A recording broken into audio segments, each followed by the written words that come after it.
Podcast.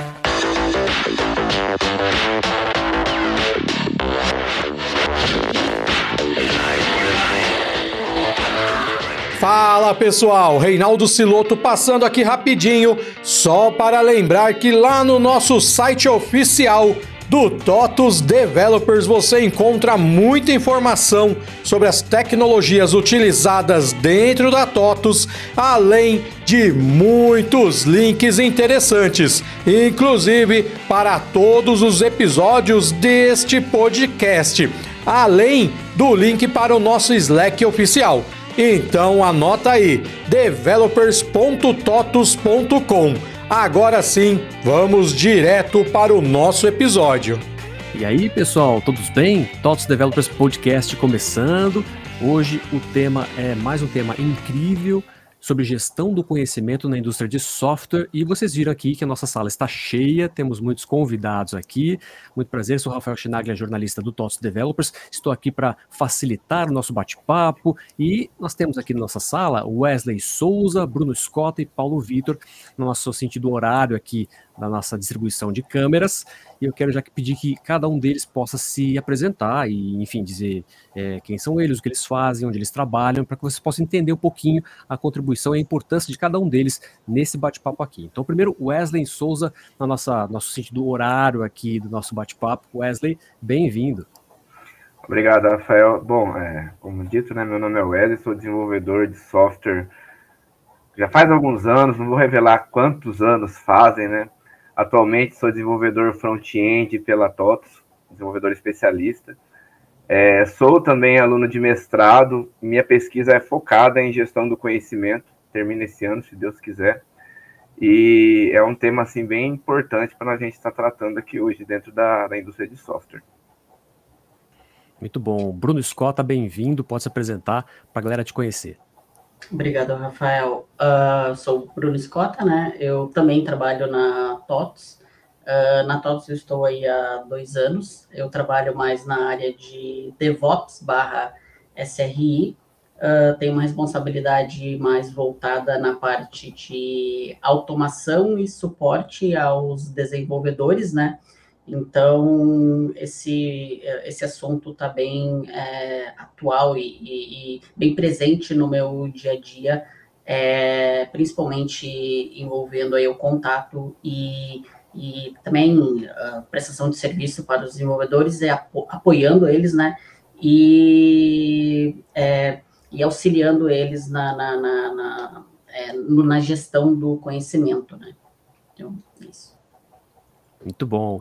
E Paulo Vitor fechando o nosso quarteto fantástico aqui deste dia. Paulo, bem-vindo, pode se apresentar.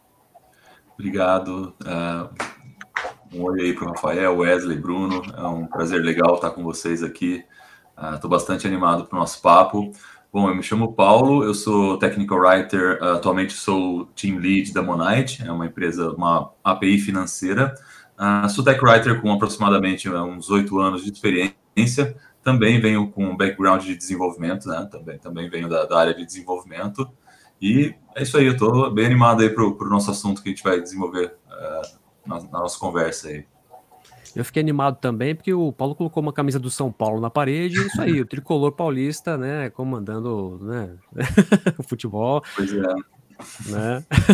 Depois de anos de sofrimento, enfim. Bom, mas não vamos entrar nesse assunto, porque temos outros times representados aqui também com o Wesley e com o Bruno. Então, para falar sobre esse assunto de gestão do conhecimento na indústria de software, eu queria ver qual de vocês pode fazer um background do assunto, né, um resumo desse assunto, para que todos estejam na mesma página. Quem que pode se voluntariar para falar um pouquinho sobre isso? Bom, vou começar aqui, já que é o meu foco de pesquisa, e uma das coisas que foi feito foi um levantamento sobre como está nessa gestão de conhecimento na indústria em geral. Então, a gente fez um levantamento aí de várias empresas, vários artigos levantados em cima dessas empresas, e nós vemos a importância desse assunto em dois aspectos, que é tanto o conhecimento, a gestão do conhecimento dentro da organização, para os desenvolvedores, para o pessoal de negócio, Product Owner, Team Lead, quanto para os clientes externos, né? Ou seja, a documentação externa para a utilização dos produtos desenvolvidos pela indústria. E é algo que tem se tomado uma visão hoje, nos dias de hoje. É um assunto antigo, porém, assim, na minha pesquisa, eu percebi que as empresas estão começando a dar uma vazão maior a esse assunto, principalmente pelo quesito de agilidade, de ter celeridade no desenvolvimento. Como que eu consigo ter celeridade com o meu desenvolvimento? Será que é tempo de experiência dentro da empresa? Será que é tempo de experiência como desenvolvedor? Então, são esses pontos que têm se estudado dentro da gestão do conhecimento, e principalmente como que se distribui toda essa documentação, né? Tanto externa quanto interna. Externa, eu falo de cliente que adquire um produto, né? E interna, desenvolvedores e pessoal de negócio. Paulo e Vitor, querem contribuir, acrescentar mais alguma coisa? Eu acho que o Wesley foi bastante preciso aí na introdução, acho que ele cobriu bastante. Eu acho que um grande ponto de discussão aqui para a gente pode ser justamente isso mesmo que o Wesley comentou, dos dois focos de documentação, tanto o externo quanto o interno, e como eles se relacionam dentro de um modelo ágil, né? Acho que isso é uma coisa polêmica aí, né, que a gente pode desenvolver bastante durante a conversa. Uhum.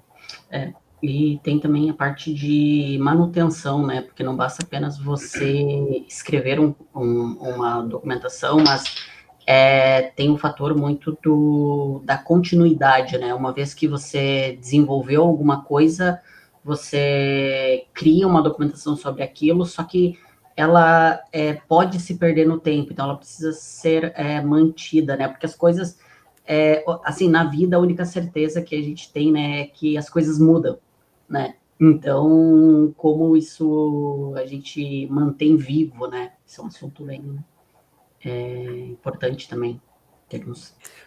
Muito legal, muito bom. Então, quem está acompanhando a gente já deu para ter um gostinho do que vai rolar nesse bate-papo aqui.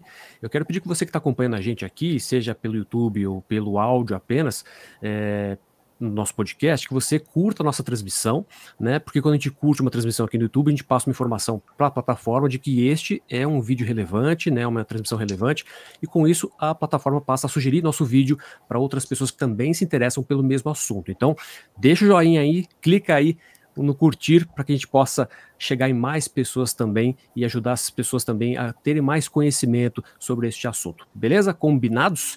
Então vamos começar aqui o nosso bate-papo propriamente dito. Eu quero ver com vocês, então, alguns pontos importantes para a gente considerar sobre esse assunto, né? O que envolve a gestão do conhecimento na indústria, né? Quem que quer começar a responder? Basicamente, a gente tem alguns princípios que envolvem a gestão do conhecimento, né? E alguns benefícios principais dessa mesma, né? Uma coisa é tentar despersonalizar a informação, né? Geralmente a informação numa empresa ela é muito voltada a uma pessoa, a um grupo, e é muito comum acontecer de essa pessoa de repente se ausentar, né? Por motivos diversos, particulares, ou até mesmo vir a deixar a empresa, né? E dessa forma muito conhecimento é perdido, é dissipado. Então, um princípio básico é a gente despersonalizar a informação, né? Trazer ela para uma fonte única, né, de conhecimento, que a gente possa consultar e confiar que aquilo é realmente a última versão daquilo que a gente procura. Eu acho que tudo começa daí, né? A gestão do conhecimento é tirar das pessoas e colocar dentro do nosso sistema todo esse conhecimento, né? Um primeiro passo aí. Isso que você falou é muito importante, né? Quando muita gente sai de empresa, às vezes esse conhecimento sai com a pessoa, né? Não fica na empresa, fica só na cabeça da pessoa que saiu, né? Então, como faz, né? Exatamente, assim, isso é um risco que a empresa corre, né? De ter o conhecimento na cabeça das pessoas. É óbvio que é impossível a gente desassociar totalmente pessoas da empresa, né? É óbvio que sempre algum conhecimento é perdido, mas fazendo a gestão correta do conhecimento, a gente consegue reduzir muito consideravelmente esse impacto, né, de ausência de alguém, coisas do tipo. E pegando a linha também do contexto pessoal, eu acho que também influencia como a pessoa escreve também a questão da documentação, porque cada um tem uma forma de entendimento. Então, se eu é muito importante na hora de gerir a documentação ou a informação, em que a gente pense em quem vai ler a documentação, e que a gente não está escrevendo para a gente, porque na nossa cabeça tudo é muito óbvio, porque muitas vezes a gente está escrevendo a documentação sobre alguma coisa que a gente fez. Então, é importante pensar sair da empresa, ou eu vou escrever para outras pessoas. Tem que pensar em outros contextos, né? Então, se eu não soubesse nada disso, eu conseguiria entender o que está aqui, né? Então, é bem importante essa administração dessa informação, né? Complementando o Bruno, vou compartilhar uma experiência baseado nisso, né? Entrando uma empresa, ver a estrutura do projeto, a gente cheguei naquele, já aconteceu assim, chegar no questionamento, mas por que nós estamos utilizando essa estrutura, né? O que se espera, né? Então, foi feita essa estrutura lá atrás pelo fulano, quando a gente começou o projeto. E onde que está o contato desse fulano? Então, o fulano saiu da empresa faz uns 5 anos. Mas e por que continuou nessa estrutura? Qual que é a ideia? Às vezes aquela estrutura estava direcionando para uma ideia de visão, né? Então, a gente continuou porque continuou. E então, até uma das coisas que eu encontrei bastante na pesquisa é essa questão de personalização do conhecimento, no sentido assim, a gente tem um projeto, né? Foi decidido lá atrás, entre fulano, ciclano e beltrano, o projeto tem que chegar neste caminho. Esse grupo se desfez, mas nós temos aí 10, 20 desenvolvedores que estão atrelados a esse projeto, que o projeto continuou. E acaba estando perdido. E essa questão que o Bruno colocou de se transcrever tudo aquilo, e essa questão de transcrição é um outro ponto importante que a gente visualiza, eu vejo isso muito no dia a dia. A informação é um fato existente em qualquer empresa, tá? Em qualquer organização, isso aí é resultado da pesquisa. Porém, uma coisa que é incrível é que, na maioria das organizações, essa informação está espalhada. Ou está em pessoas, ou está em N ferramentas, porque o Paulo entrou nessa empresa, essa ferramenta X, nossa, é a melhor que tem para documentar. Então, ele vai lá e faz toda a documentação dele na ferramenta X. O Bruno, ele já está na empresa e já tem a ferramenta Y. E ele continua trabalhando, não, vou continuar aqui, por quê?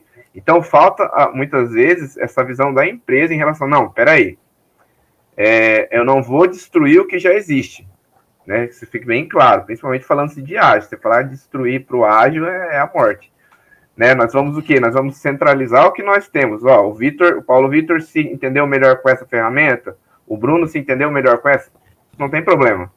Não tem problema. A gente vai ter as duas nessa outra ferramenta centralizadora, que a gente continua com todos os acessos e nada se faz perdido. O Paulo saiu da empresa, o que ele geriu de conhecimento está lá, né? O Bruno saiu da empresa, o que ele geriu também está lá. Futuramente pode surgir outras ferramentas, porque a gente sabe que a nossa área é muito dinâmica. O que é bom hoje, amanhã pode não ser mais. E o conhecimento, ele continua existindo, né? As ferramentas mudam, mas o conhecimento ele é o mesmo de anos atrás. Perfeitas colocações de vocês.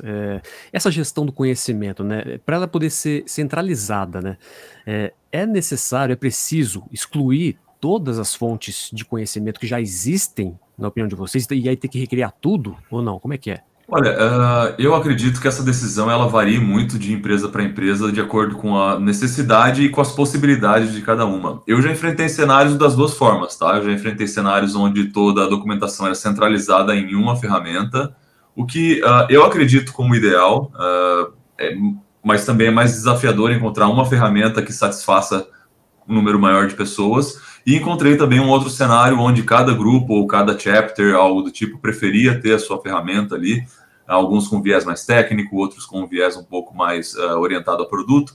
E, nesse caso, a solução foi, até o Wesley acho que comentou algo do tipo, foi encontrar uma ferramenta hub, né, uma ferramenta centralizadora que conseguisse captar as informações de todas as outras e, assim, criar aquilo que a gente falou que é muito importante, que é uma fonte única de conhecimento, né?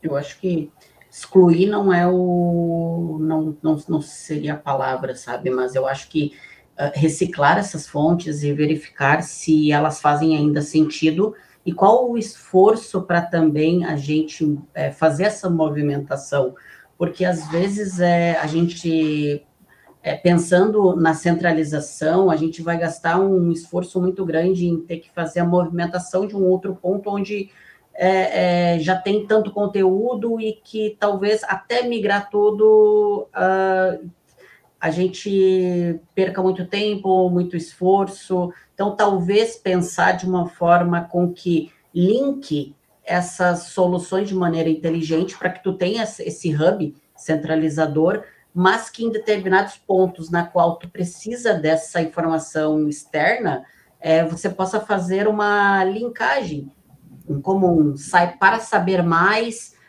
acesse esse link, então ele direciona para outras fontes, então essas outras fontes podem ser ainda úteis, sabe? E também salva bastante tempo em ter que reescrever tudo, concatenar tudo, sabe? Às vezes o esforço é muito, muito grande, né, para isso. Wesley, quer acrescentar? Na verdade, assim, só um pontinho aí para adicionar para os comentários. É a questão de ter-se exatamente onde buscar essa informação. Como o Paulo colocou, a gente tem que entender o cenário da organização, né, a ser estudada, a ser aplicada a ideia. Porque um dos grandes pontos é qual que é a cultura organizacional hoje. Né? A nossa cultura organizacional é assim. Então, nós temos que pensar que não adianta a gente chegar com os dois pés no peito, né? E tentar, como o Paulo colocou, trazer uma ferramenta ou trazer um hub. Não, o primeiro passo é entender essa questão de estrutura, de cultura da organização, para, dessa forma, você saber o que aplicar e como aplicar.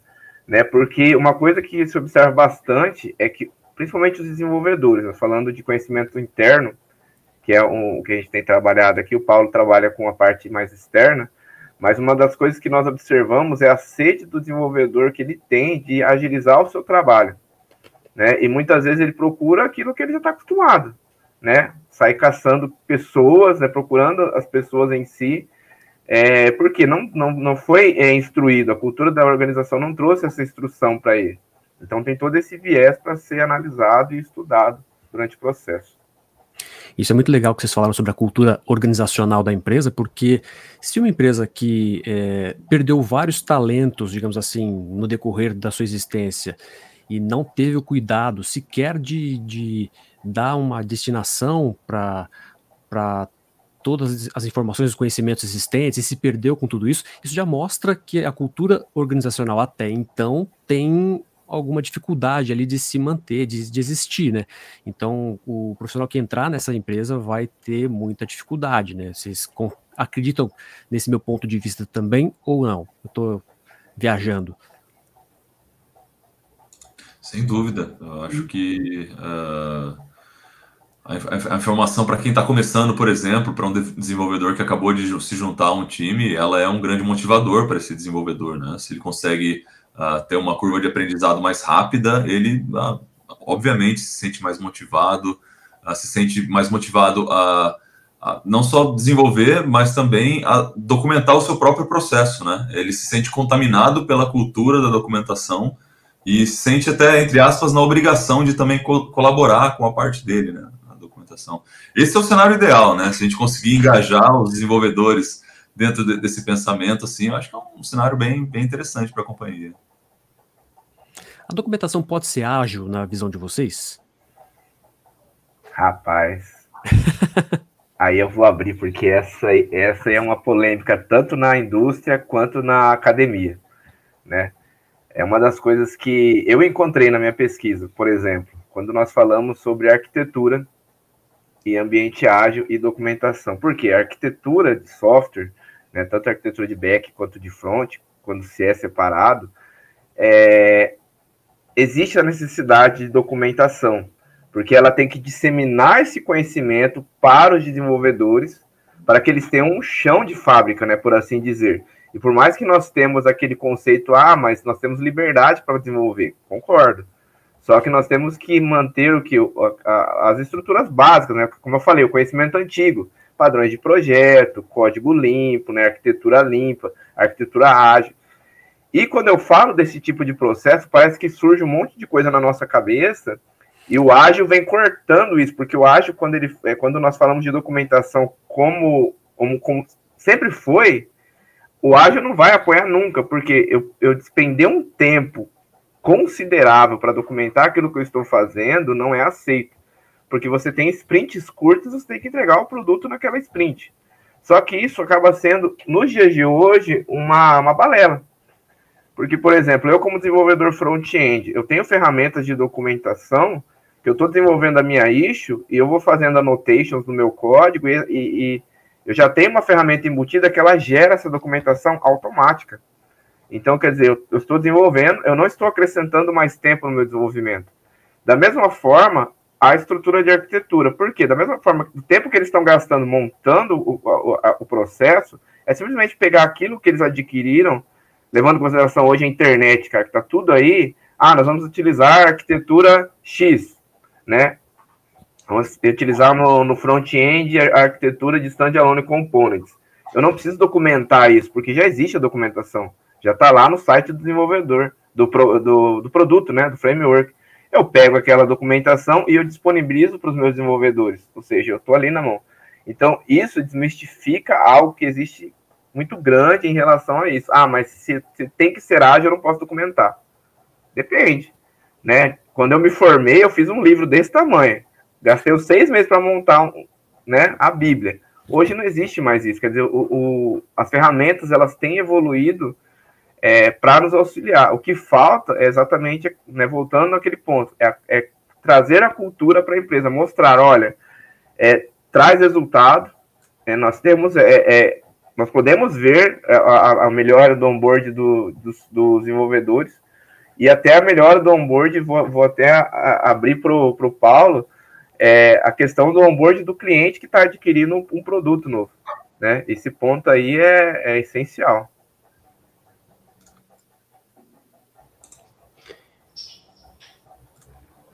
Vai lá, Bruno. Pode... Não, até para ver se... Não, eu ia me agarrar aqui na ideia de ferramentas, tecnologias que o Wesley comentou, porque, de fato, ultimamente a gente tem visto formas aí de desenvolvimento, até, não gosto muito de colocar nomes, mas que é bem falado, que é o Docs-like Code, né? Então, você desenvolve...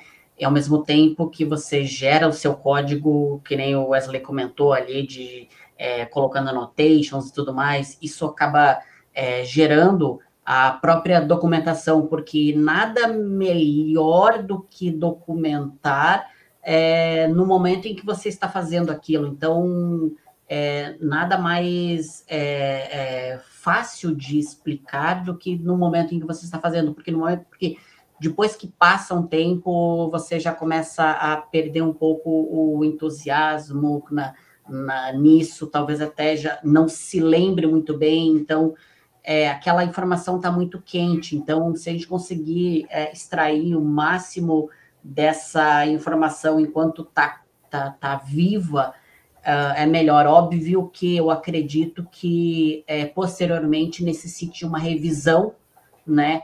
Porque às vezes pode parecer bastante óbvio na hora ali, bastante claro, mas que depois precise dar umas marteladas ali, dar uns ajustes, sabe? Só que particularmente eu gosto muito dessa abordagem, né? Principalmente pela economia de tempo, né? E também estar com a informação quente, né, na cabeça. Paulo, quer acrescentar? Sim, bom, eu acho que eu vou até um pouco além, né? Eu acho que não só a documentação pode ser ágil e fazer parte do processo ágil, como ela deve fazer parte do processo ágil. Eu acho que a documentação, ela é inclusive um snapshot do seu produto, né? Ela mostra o status atual do seu produto. Quando alguém se junta ao trabalho sobre esse produto, ela quer saber, né, de onde ela parte, né, de onde ela começa. E eu acho que dessa forma, tendo a documentação ágil, eu acho que é a forma mais eficiente de se alcançar, né? E a partir daí a gente tem outras técnicas, né, que se circulam em volta dessa ideia de documentação ágil. O próprio Bruno colocou aí a Docs Like Code ou Docs as Code, né? Que é, assim, eu diria que hoje é o que a gente tem de mais ideal em termos de desenvolvimento de código ágil, porque como ele mesmo disse, né, você está desenvolvendo e gerando a documentação ao mesmo tempo. Eu mesmo, dentro do meu contexto, eu utilizo muito disso também. E também converso um pouco com o primeiro assunto, porque quando a gente pensa nessa filosofia do Docs as Code, a gente também pensa em ter a documentação no mesmo repositório que a gente carrega o nosso código. Então, você tem uma integração ali de documentação, quando tem tech writers na companhia também, tech writers, desenvolvedores, todos trabalhando no mesmo repositório, revisando a documentação de forma ágil, participando do mesmo processo de release, né? Finalização da sprint, todo mundo junto ali. Então, assim, nada mais ágil do que uma documentação feita junto com o time, né? Perfeito. Já que você falou de documentação também, Paulo, começa então uma resposta, por favor, da pergunta que eu vou fazer agora para você. Como que se trata a documentação, então, como produto? O que você pode responder para a gente? É uma pergunta bastante interessante, né? Vamos colocar assim... na maior parte das vezes a documentação é um dever, né? É uma coisa chata que a gente tem que fazer, é uma manutenção. Eu falo que assim, que é a limpeza de casa, né? É coisa que ninguém quer fazer, mas tem que fazer, é complicado e é chato, e acaba sobrando para alguém que tem mais habilidade com isso fazer, né? Então, eu, por exemplo, sou bom em varrer, sobrou para mim a tarefa aqui em casa, no caso, né? Mas quando a gente começa a falar em documentação como um produto, a gente começa a dar um valor um pouco maior agregado a essa documentação, né? Então, assim, além de ser só essa manutenção da sua casa, ela começa a ter algum valor para potencial venda, né? Para um cliente ou algo do tipo, tá? Então, vamos colocar um exemplo aqui que você tenha um produto que precise de um manual de integração ou de um manual de instalação, né? Nesse caso, essa documentação ela é de extrema importância para o seu produto. O seu produto quase não existe sem essa documentação. E essa documentação também traz inúmeros outros benefícios, como, por exemplo, a redução no suporte técnico que você tem que fornecer para o seu usuário fazer a integração ou coisa do tipo. Então, por essa dependência que o seu produto tem dessa documentação, ela tem um valor agregado maior. E com isso, a empresa começa a olhar ela de uma forma diferente. Como assim? Ela começa a ter um investimento maior, ela começa a ter uma equipe dedicada a ela começa a ter um roadmap próprio, né? Então, a minha documentação, em 6 meses eu quero que ela saia daqui e venha até aqui, que ela se desenvolva em relação ao mercado, que ela siga as tendências, que ela se mantenha atualizada em termos de tecnologia. Então, começa a ser todo um trabalho, uma atenção toda especial que é dada à documentação, por esse valor intrínseco que ela tem em relação ao produto. Essa questão de pensar como produto, né, o que é um produto? A gente tem que entender a ideia, né? O produto é algo que vai me trazer um benefício, vai me trazer um valor. E é isso que nós estamos falando. Se eu tenho eu trato a minha documentação como um produto, baseado no meu outro produto sendo desenvolvido e tendo essa necessidade, ou seja, tem um valor agregado, eu tenho ganhos, no sentido de que eu diminuo o tempo de onboard, eu diminuo o tempo de entendimento e aprendizado, eu consigo cativar melhor tanto o meu desenvolvedor quanto o meu cliente que estão se alimentando daquilo ali, porque ele começa a perceber que ele é importante, no sentido de que não jogaram ele no mato e falaram, se vira, a enxada está aqui, vai carpir. Não, quer dizer, ele se sente inserido. Eu acho que esse é o sentimento que tanto um cliente novo quanto um desenvolvedor novo tem a necessidade de sentir, né? Não é simplesmente que ele chegou num lugar e, bom, aquilo ali para o desenvolvedor é minha fonte de renda, né? Eu tenho que trabalhar, quer dizer, eu olho o trabalho como algo, não algo prazeroso, né? Algo como existe, que tem necessidade. E a partir do momento que eu faço algo que não seja por prazer, eu não vou conseguir entregar um resultado excelente. E provavelmente eu posso desistir, né? E o cliente é a mesma coisa, ele adquiriu um sistema. Se ele não percebe que ele está engajado, que existe uma documentação, algo que facilite a vida dele, ele quer usar ele quer conhecer o produto, ele só tem, 2 horas da manhã. Qual que é a alternativa dele? Ou ele vai atrás de um suporte, ou ele consulta uma documentação acessível. Né? O que é melhor? Você ter um suporte para dar um atendimento, de certa forma, irrelevante, porque é um treinamento, um entendimento melhor daquilo que foi apresentado para ele, ou facilitar o processo. Eu, particularmente, prefiro muito mais eu ter acesso a tudo aquilo que vai auxiliar o meu trabalho, o meu desenvolvimento, do que ter que sair procurando, perguntando, aí você tem que ter disponibilidade, né? Eu preciso de alguma coisa que o Bruno sabe fazer, aí o Bruno está enrolado o dia inteiro hoje lá, não consegue me atender, quer dizer, eu vou atrasar a minha demanda um dia, porque eu dependo da informação que o Bruno tem que me passar, sendo que se tivesse disponibilizado, era muito mais fácil. Bruno? Não, só completando, porque tanto o Paulo e o Wesley falaram muito bem aí, mas é um investimento que eu acho que, falando tecnicamente de ferramentas, não tem um custo elevado,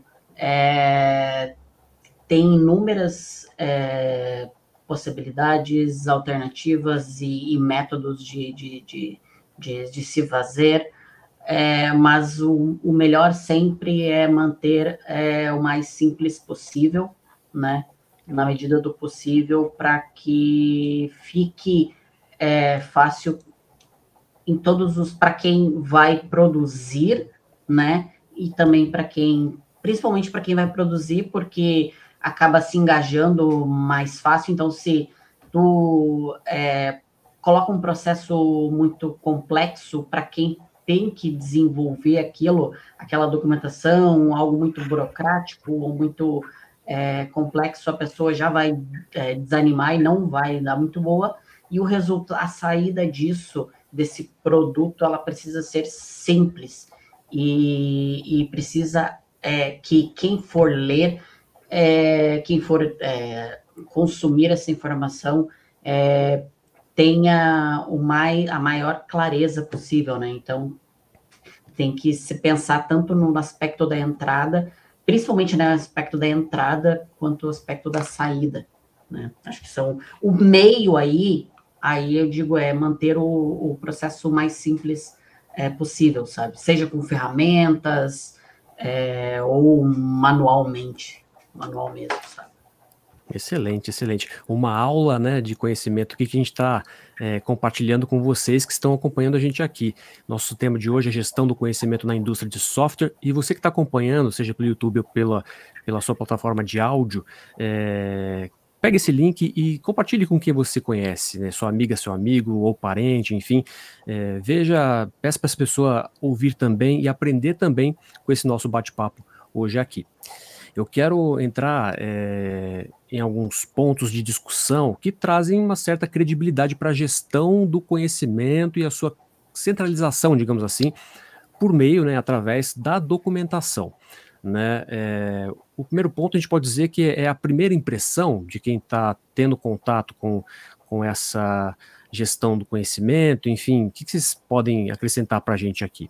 Eu acho que o primeiro ponto de contato precisa ser, voltando, né, ao que eu estava falando, é a simplicidade, manter o processo simples, né, e fácil. Essa questão de facilidade e necessidade é até uma coisa que nós podemos olhar a nossa sociedade atual e as gerações atuais, né? Existe uma necessidade de dinamismo que é diferente de outras gerações. Eu vou até descer um pouquinho e falar para meu filho. A forma dele aprender hoje e de se desenvolver é diferente da minha forma. E da mesma forma, nós temos desenvolvedores, principalmente mais novos, hoje tem tantas formas de se formar, que tem uma pegada diferente, e aí, como que nós resolvemos esse problema? É isso que o Bruno colocou em relação da simplicidade. E é o que o ágil traz, né, como forma implícita ali. eu preciso ter um processo simples.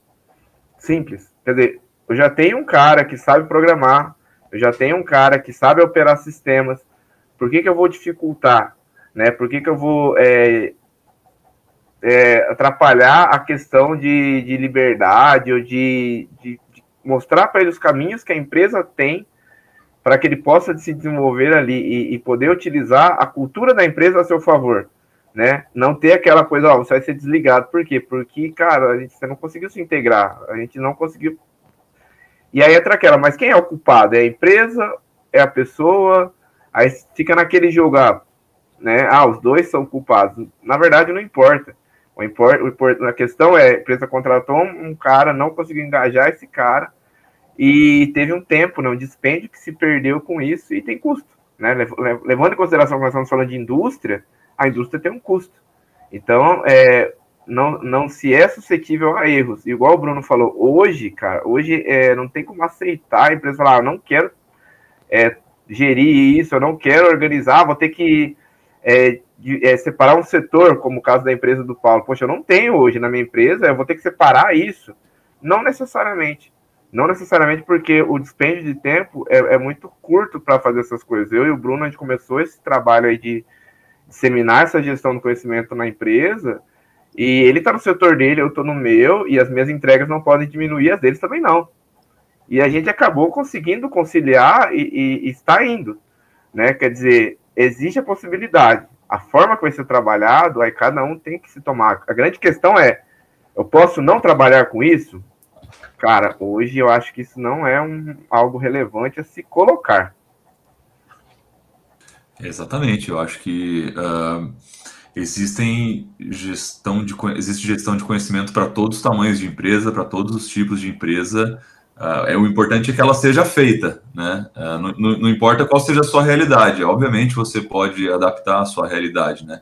Eu, obviamente, vou puxar muita sardinha para a minha função, que é no mundo ideal, cada empresa teria uma área destinada à documentação, mas a gente entende que isso, né, principalmente para empresas que são menores, que ainda estão buscando um espaço mais confortável, a gente entende que é difícil e que é desafiador. Então, a gente também sabe que essa gestão pode ser feita, sim, pelas pessoas que estão ali, ainda de forma rudimentar no começo, que seja, mas, como o Wesley colocou, já é algo que não se discute mais, né? A gestão de conhecimento, pelo dinamismo da informação, pelo dinamismo, a rotatividade de pessoas em empresas hoje também é muito grande. Então, é impensável. A empresa perde muito dinheiro não tendo uma gestão de conhecimento. Muito legal. É um tema muito importante, né? E sobre redução na carga de suporte, né? Quando a gente falar sobre esse tema, quem pode acrescentar informação sobre isso? Mais uma vez, vou trazer uma experiência, né? De vida. Vamos analisar o seguinte cenário. Nós temos que fazer uma funcionalidade no sistema, e essa funcionalidade exige uma ferramenta, um conhecimento que não está ligado ao processo atualmente. Então, ninguém desenvolveu ainda. Em todas as equipes, ninguém fez. E a grande questão eu, por exemplo, como arquiteto, né? Nossa, a melhor coisa é essa ferramenta aqui, legal. Mas quem que tem o conhecimento, quem tem o engajamento para poder fazer esse negócio funcionar? Aí já abre esse ponto aí, questão de tempo. Olha só o tempo que eu tenho que gastar, porque muitas vezes eu tenho um profissional que atenda. Mas, por exemplo, a pessoa que sabe do assunto, né, que trabalha na equipe X, ela está de férias. Eu não sei que ela sabe, nem vou saber, porque eu vou colocar para todo mundo, quer dizer, eu vou ter que preparar uma estratégia para trazer o conhecimento dessa nova ferramenta, dessa estrutura, sendo que eu tenho uma pessoa que já tem, mas eu não sei. Por que eu não sei? Porque não existe um canal de divulgação desse conhecimento de uma forma ágil. Porque quando eu falo de conhecimento, é tanto aquele que já existe, né, como eu falei, questão de arquitetura, quanto que eu preciso crescer dentro da empresa. Se eu não tenho esse canal aberto, eu acabo não tendo essa informação. E aí o que acontece? Eu posso jogar para o fulano fazer. Fulano, você vai fazer para mim isso aqui, a gente vai fazer, ele vai estudar, vai ralar, quebrar a cabeça demorar um tempo ali, a outra pessoa voltou de férias, ela faz aquilo ali em uma semana. Entendeu? Então, assim, poxa, mas será que não tinha, antes dessa pessoa sair de férias, já não tinha essa ideia? Principalmente o departamento de arquitetura, é algo muito planejado antes de se soltar para os desenvolvedores. Quer dizer, se já se tem a ideia, não pode já soltar para analisar no ambiente, ver se existe, se realmente vai ser a melhor ferramenta, vai dar para nós atendermos. O tempo que nós temos para desenvolver é hábil. Você está entendendo? Eu acabo evitando inúmeras situações ali. Questão de suporte, né, de cliente. Outra coisa, né, eu gasto um tempo ali apresentando o produto para o meu cliente. Eu falei, metade do que eu falei foi blá, blá, blá. Ele só vai entender a necessidade quando ele for usar e falar, pô, mas peraí, como é que eu faço isso aqui? Ah, eu acho que falaram, mas quem falou? Então, a perca de tempo por falta de uma gestão organizada desse conhecimento traz prejuízo, porque para a empresa, tempo é dinheiro. Então, se eu gasto tempo desnecessário, se eu posso evitar esse gasto, eu aumento a lucratividade do meu negócio. E pensando também na questão de o onboarding de um novo funcionário também, eu penso mais quando você contrata um funcionário, você já espera que ele já possa produzir, já possa te entregar resultados, né? Então, mas a pessoa entra muitas vezes não sabendo como proceder com isso, com aquilo, com onde estão, né, todos os pontos que são necessários para que ela possa exercer, né, a função. Então, tendo aí um lugar mais centralizado e fácil, agiliza esse tempo que o funcionário aí, colaborador, vai ter para essa curva, né, de adaptação à empresa, à cultura, aos processos, né? Então, facilita. E também desprende um pouco, porque quando você coloca um funcionário novo, um colaborador novo, geralmente você associa muitas empresas chamam de padrinho, né? Então, tem sempre alguém que apadrinha, né, esse novo colaborador, e acaba também, de certa forma, colocando uma certa carga, né, sobre essa pessoa que já tem as suas atribuições e tem mais essa carga de apadrinhação, de apadrinhamento, né? Então, com uma gestão centralizada e tendo todos esses pontos de fácil acesso, vai melhorar ali para todo mundo, né? Tanto para o colaborador novo que veio e já consegue ser autossuficiente em buscar, tem alguma dúvida, ele vai lá no repositório ou na página, na intranet, onde tiver esse conhecimento, e ele consegue ser autossuficiente, né? E também desonera também para o padrinho ali uma carga de tempo, né? E evita até uma redução da curva de aprendizado também, né? Porque se não for nada alinhado, você tem uma redução da curva de aprendizado dos novos colaboradores, né? Verdade. Paulo, quer acrescentar? Eu acho que os colegas aqui eles foram bem completos, bem precisos nos comentários em relação à documentação interna. Eu, de repente, posso trazer um pouco da minha perspectiva de documentação externa para clientes externos, né? O que eu posso dizer é que, pensando agora na escalabilidade do nosso produto, né, em termos de número de usuários, se eu tenho, obviamente, 5 usuários integrando, eu consigo ter uma equipe de integração que pode ajudar esses usuários a instalarem o produto ou integrarem ao produto, enfim. Mas conforme esse número cresce e eu começo a ter 1.000 usuários, eu começo a ter 2.000 usuários, 10.000 usuários, a minha equipe de integração já não consegue mais dar conta disso, né? Então é importante que a nossa documentação seja o mais self-service possível, né? De que quem queira integrar, ele simplesmente vá no nosso portal, consulte a documentação e consiga fazer a integração de forma mais autônoma possível, né? Então, eu reduzo, obviamente, como os colegas colocaram, o onboarding dos desenvolvedores que eu contratei, mas também dos meus clientes que vão poder usar a ferramenta o mais rápido possível, sem, né, com mínimo dependência da empresa que está fornecendo o produto, no caso. Perfeito, perfeito. Ainda sobre... falando agora, perdão, sobre a criação de uma comunidade, por exemplo, de um ecossistema também, né, para engajar essas pessoas na gestão do conhecimento. Como engajar essas comunidades? Vocês têm alguma receita, alguma maneira de ajudar as pessoas que estão ouvindo a gente, assistindo a gente aqui? Algum segredinho? Fórmula pronta eu sei que não existe, né, mas alguma experiência de vocês para compartilhar com a gente?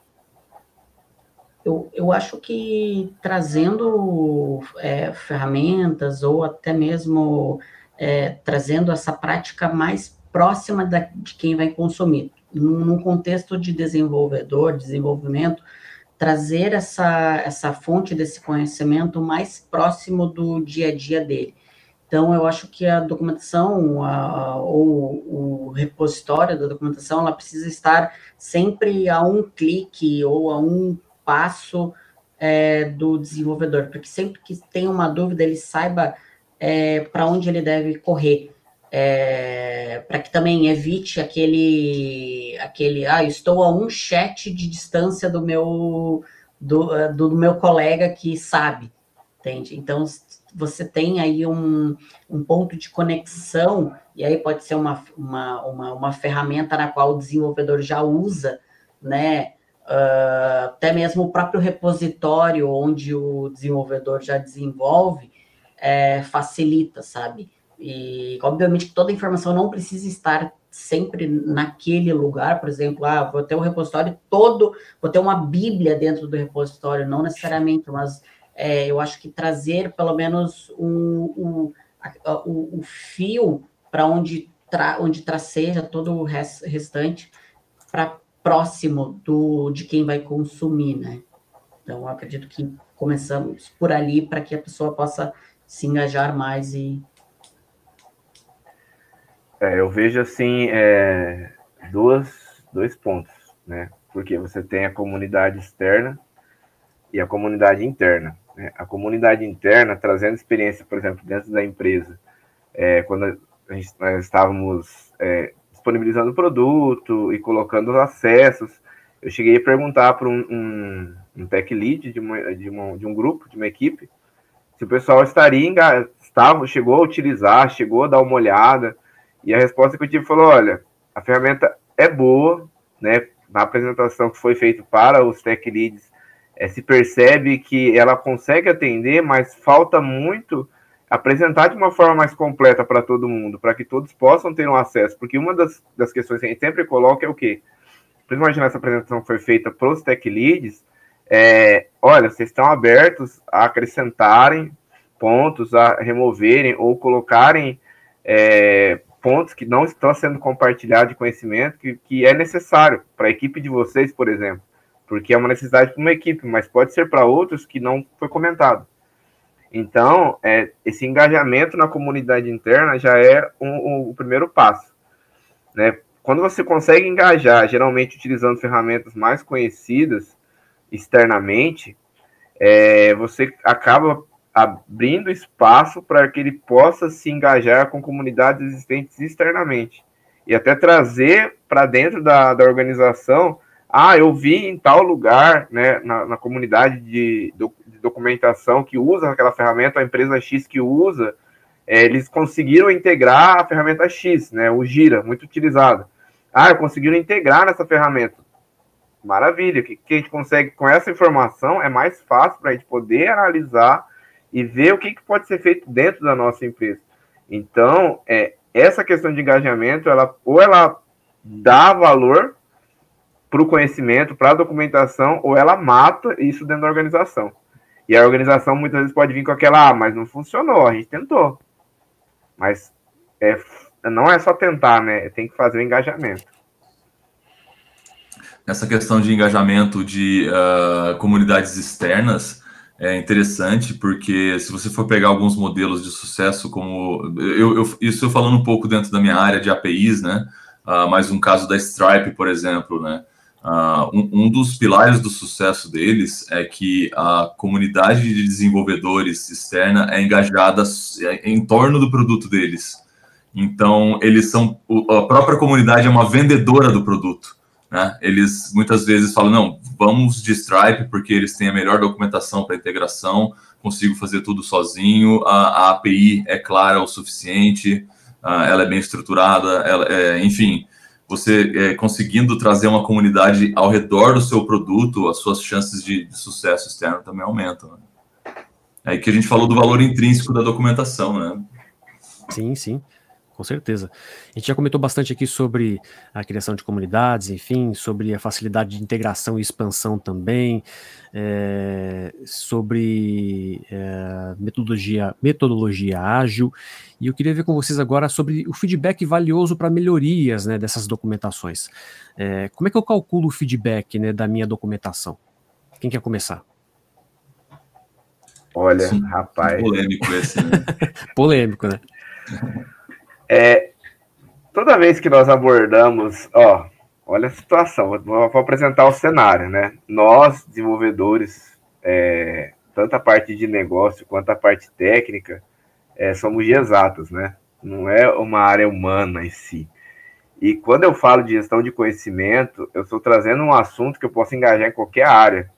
E ela envolve um pouco mais desse humanos, né? Que o ágil tem tentado introduzir, mas é complicado isso aí para o desenvolvedor, não é fácil, não. Mas a necessidade disso se torna muito importante. Como que eu consigo, né, olhando como desenvolvedor, como que eu faço ele entender a importância daquilo? A partir do momento que eu consigo mostrar para ele, como desenvolvedor, levando em consideração exatas, né, o que ele vai ganhar com isso. Né, o que ele vai ganhar com esse benefício? Quer dizer, se eu tenho um acesso mais próximo do conhecimento gerado pela equipe de arquitetura, e às vezes eu posso ter uma afinidade com aquela área, significa que eu posso conseguir me aperfeiçoar melhor, às vezes fora do meu horário de trabalho, para que eu possa fazer parte daquela área através da gestão do conhecimento que me foi cedida. Se eu tenho uma aptidão maior, por exemplo, para DevOps, né, para SRE, como a área que o Bruno trabalha, poxa, eu consigo ter esse entendimento e eu não preciso muitas vezes pegar o Bruno, né, de canto, tirar ele do horário dele e fazer ele desenhar isso para mim para poder entender. Então, são esses pontos. Outro ponto importante, como a gente já falou, a questão de onboard, cara, não entra nem em discussão, porque eu já entrei em lugar que foi mato, deu a enxada e falou, vai. Né, vai, desbrava. Eu entrei numa organização há muito tempo atrás e foi bem assim, né? Tem que fazer tal tarefa. Eu falei, tá, o produto já tem isso aí. Eu falei, onde tá? Então, você tem que falar com fulano.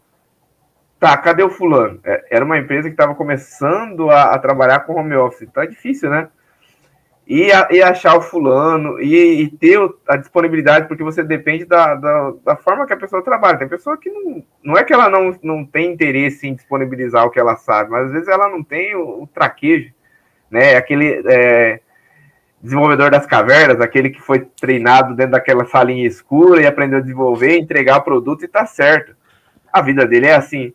Então, tudo isso é complicado. Quando eu começo a desmistificar isso, o resultado é explícito, né? É ágil, quer dizer, a minha documentação hoje ela pode ser ágil, ela melhora, claro, a melhora para o onboard dos meus desenvolvedores, né?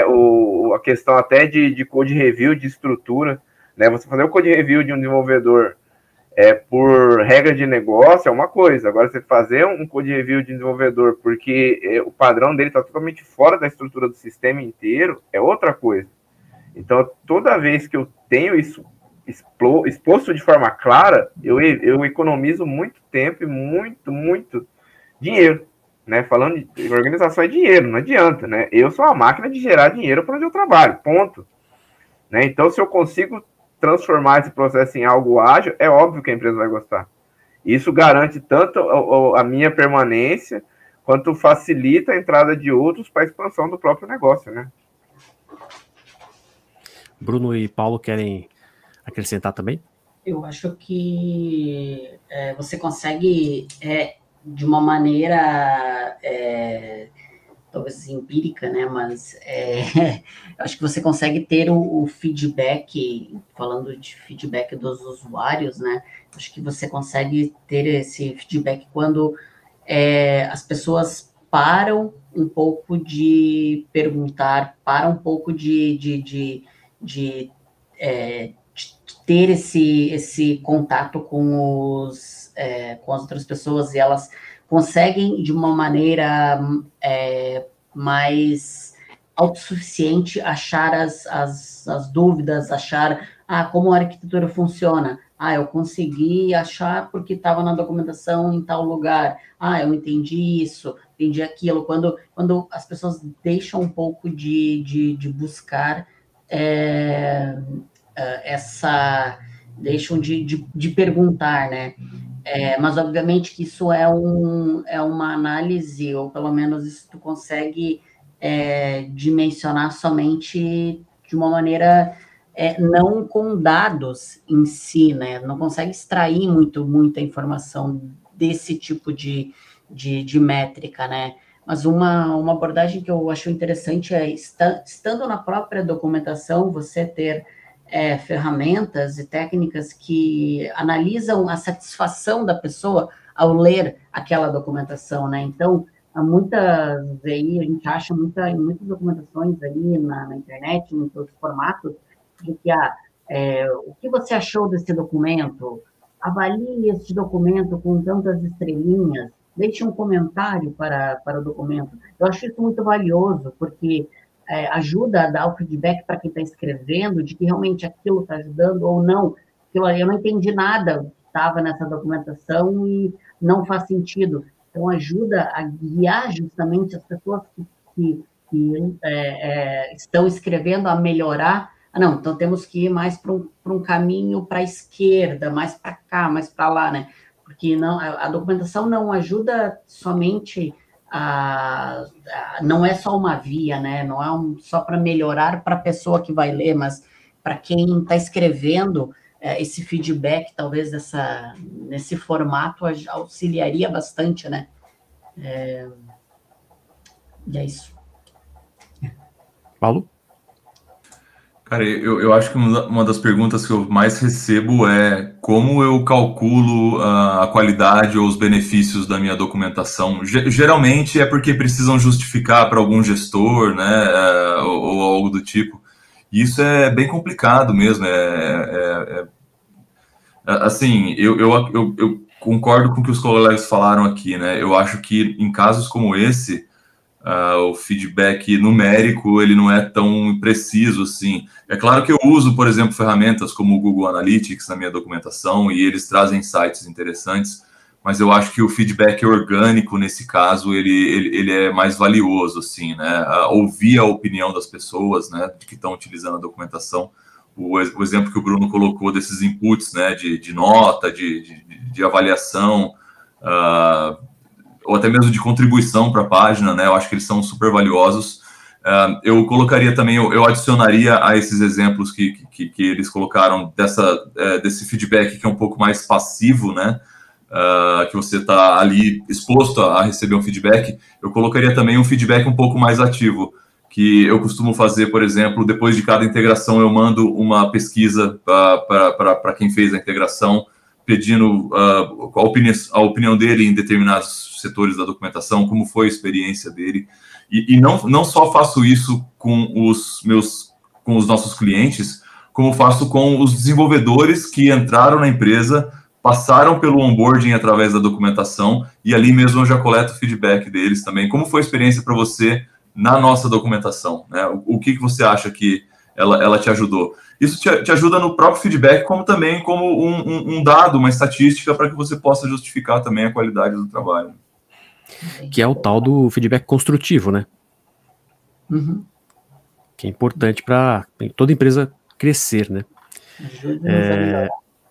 Isso, exatamente. Juntos ajudamos a melhorar. É isso aí.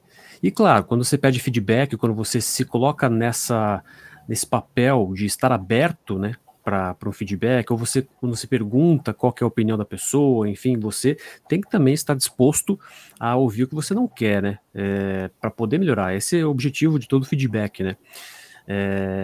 Eu queria perguntar, então, para vocês, Bruno, Paulo, Wesley, vocês têm algo a acrescentar mais no nosso bate-papo aqui? O papo está muito bom, está rendendo bastante aqui, mas já estamos quase estourando nosso tempo. Queria saber o que vocês gostariam de acrescentar mais no nosso bate-papo. Bom, vou acrescentar a minha experiência, né? Quando eu fui lá no início do meu mestrado, sobre o que vai ser falado, né? O que você vai discutir? Geralmente, né, desenvolvedores acabam pegando algo mais técnico, desenvolver um sistema que faça X, resolva esse problema Y. E nessa pesquisa, nesse levantamento de informação, eu esbarrei com gestão de conhecimento. E eu comecei a analisar e eu percebi a necessidade, e começando a ver meus anos de desenvolvedor e quanto tempo eu gastei, às vezes aprendendo coisas que não eram necessárias para o meu aprendizado, ou muitas vezes, quando eu já tive empresa, perdendo o cliente por falta de melhorar essa informação, me fez pensar e olhar esse tema com olhos diferentes. Eu sou desenvolvedor, mas espera aí, como que eu melhoro essa questão? O que é necessidade? Como que as empresas trabalham com esse assunto hoje? Né? Existe uma demanda para isso? E foi o que eu encontrei muito na minha pesquisa, que a demanda existe, né? E existem N empresas que têm gasto horrores para retroceder. Como assim retroceder? Parar de trabalhar no jeito retrógrado, com informação centralizada nos funcionários da equipe e transformar isso em algo palpável, em documentação que possa ser trabalhada. Então, isso aí é um ponto extremamente importante para as empresas, né, começarem a enxergar e valorizarem, principalmente esse setor de documentação, porque o ganho, né, ele é muito grande em relação àquilo que mais traz lucro para a organização, que é o tempo. Né? Se eu consigo ganhar tempo, eu consigo ter um produto desenvolvido mais rápido e com qualidade. Porque hoje tem muitos produtos no mercado desenvolvidos rápido, só que não tem qualidade. E você vai prestar manutenção para isso, é pior ainda, porque você vai mexer num buraco que você não tem nem noção do que está acontecendo ali, é pior, né?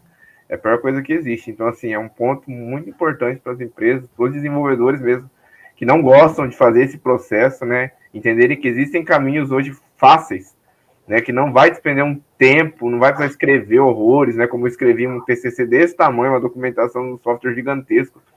Não tem necessidade disso mais hoje, mas tem a necessidade de tornar isso claro, né? Marcar aquilo que eu desenvolvi, aquilo que eu estou fazendo, para que outros possam analisar, possam olhar e melhorar, né? Melhorar aquilo que foi feito, né? Trazer pontos ali de melhoria. Isso é muito bom. E parar de refazer a roda, né? Que muitas vezes o pessoal está refazendo a roda de algo que já foi feito e poderia ser melhorado.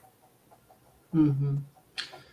Eu acho que a moral toda que eu vejo é sempre, e aí não entra não só a documentação, mas como tudo, né, para a gente querer adotar realmente isso na nossa vida, no nosso contexto de empresa, é sempre pense local, talvez, e comece pequeno. Né? Você não precisa criar um projeto de documentação gigantesco e vamos abraçar todos os processos da empresa e colocar agora num projeto, porque às vezes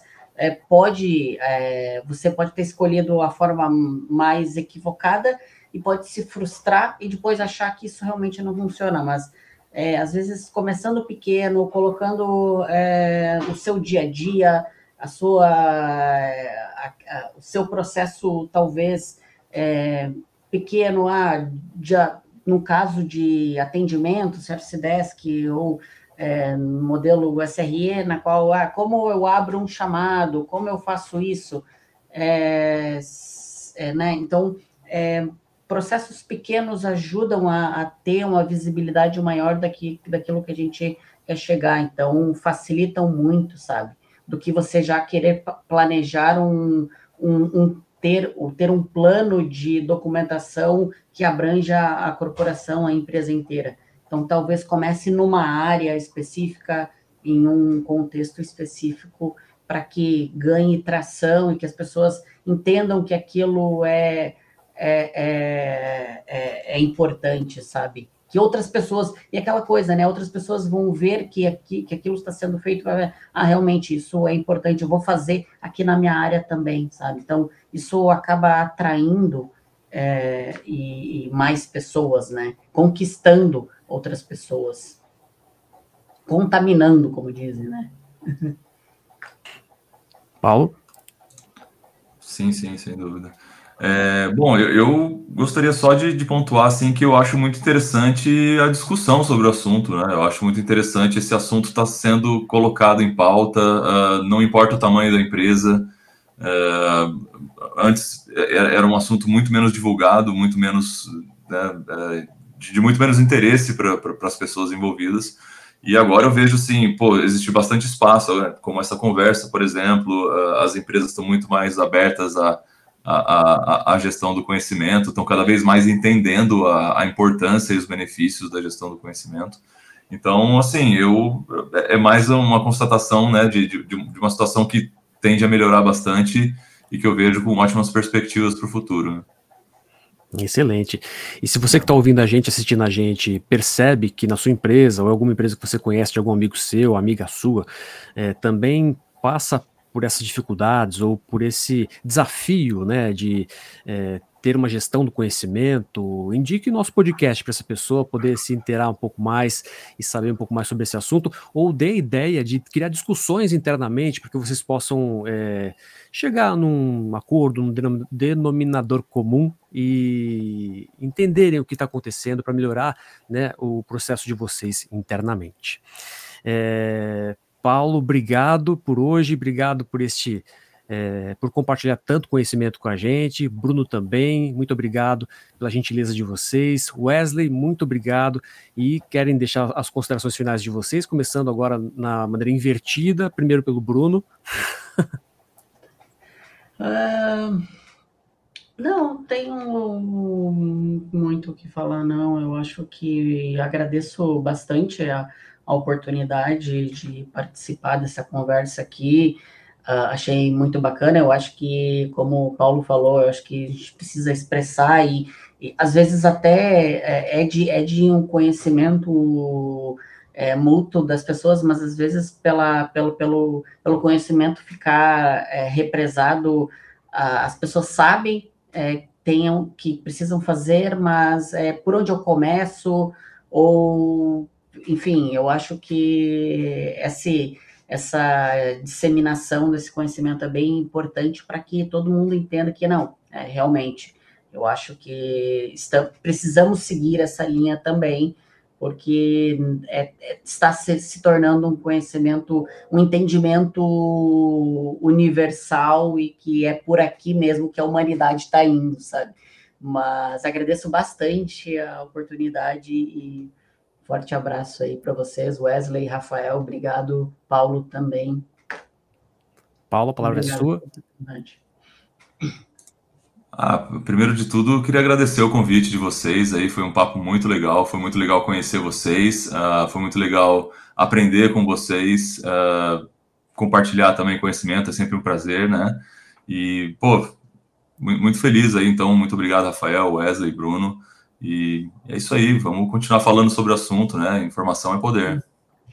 É isso aí, perfeita frase. Wesley, com você, obrigado a todos, viu, Wesley? Bom, primeiramente agradecer, né? Agradecer o Bruno, o Paulo, o Rafael.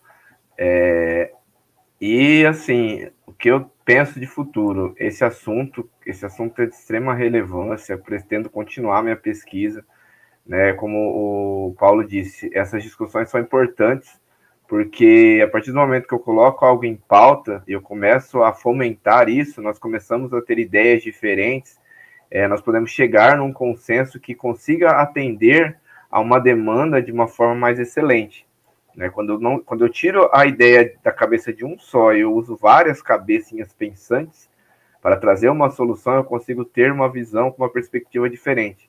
E essa é a filosofia da gestão do conhecimento.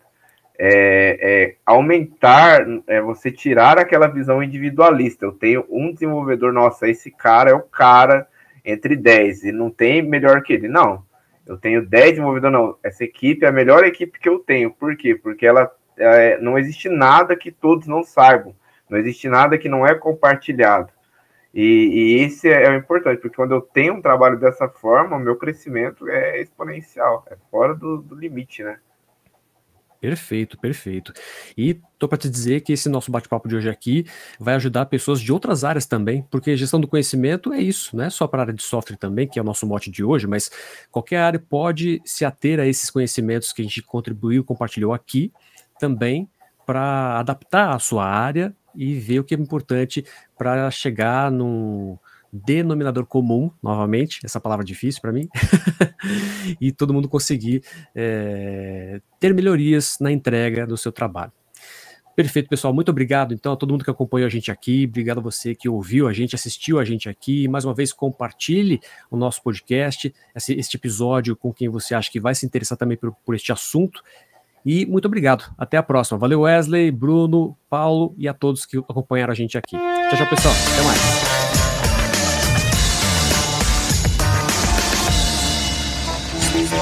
Podcast.